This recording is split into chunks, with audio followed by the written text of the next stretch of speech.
Welcome to టీ18 news. మన channel మరణిస్తాం. ఈ రోజు 48వ డివిజన్లో కాంగ్రెస్ కార్యకర్తల సమావేశం కార్పొరేటర్ పొన్నం విద్యా లక్ష్మణ్ గౌడ్ ఆధ్వర్యంలో నిర్వహించడం జరిగింది.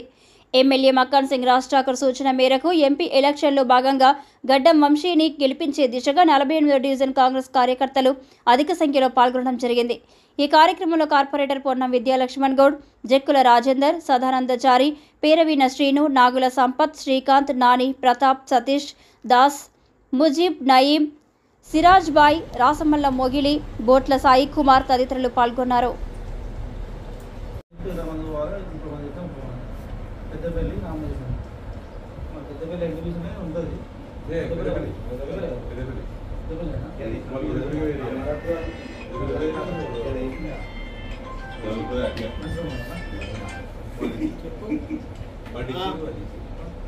కరెక్ట్ ఇవాళ అందరూ